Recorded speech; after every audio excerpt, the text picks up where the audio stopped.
Ang housemates agad nang nag-isip ng diskarte sa level up ng hamon ng kanilang task na gayahin ang mga ginawang logo.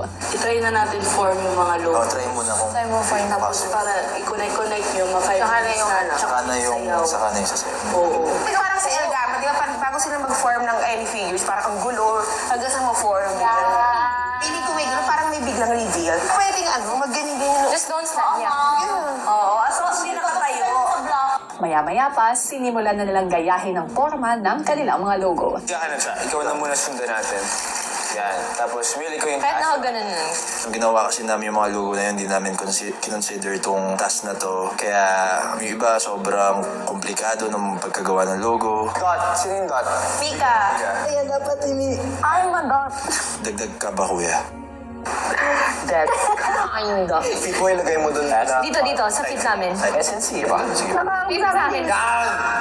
Kung alam ko lang na ganito, hinart ko na lang yung logo ko. Strategy po namin pala na bago. Yung i-muscle memory po namin lahat ng logos namin at lahat ng mga kailangan formation ng katawan namin for each and every logo ko. Ralph's feet behind Ate Bianca's head. And then Ralph's hands behind Ate Mika's head.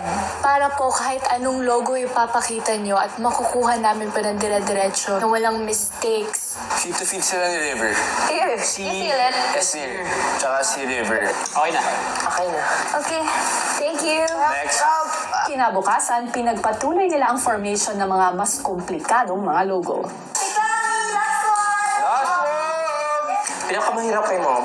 Actually. We got this, guys! Umpisa pa lang actually. Napaisip agad kami sa logo ko, kuya, kasi isa po siya sa parang medyo mahirap po, madaming nangyayari, kuya, na logo na nagawa. Sige, Mom. Super girl. Hindi. Ganun ng konti. Yes! Ikaw. Yes! That's a mic, right? Yes! She is the mic. Okay na yan. Pero parang, Okay na. Hirap ng position mo ano, ganun ka. Hirap na ako test na to. Ngayon ko na-realize.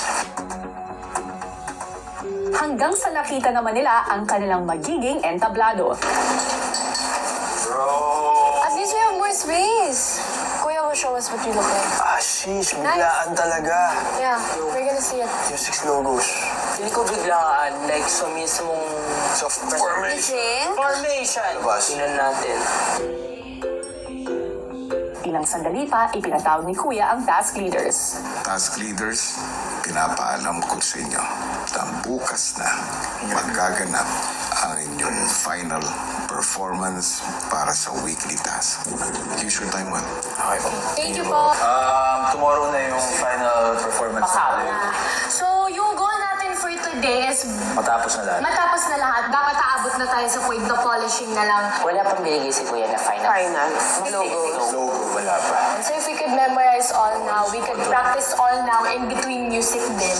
Let's go, team! Sobrang Let's go, dami namin guys! kakit paglabas.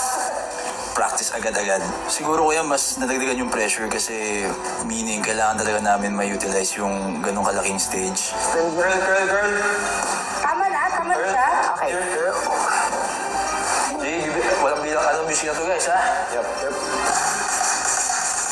1, 2, 3. Yung ginawa namin agad-agad kuya, we made sure na all 12 na mapapakita na para talaga ma-maximize yung bagong stage na binigay niyo po. Brandy! Ay, Gigi! Hey, Considered tayo na yan ha. don't stand, guys. Please don't stand. Walang tatayo. Siguro mas naging strict na kami this time. I hope that we can all get it in time and I hope they cooperate with talaga well. Yeah, from the top, para masanay tayo.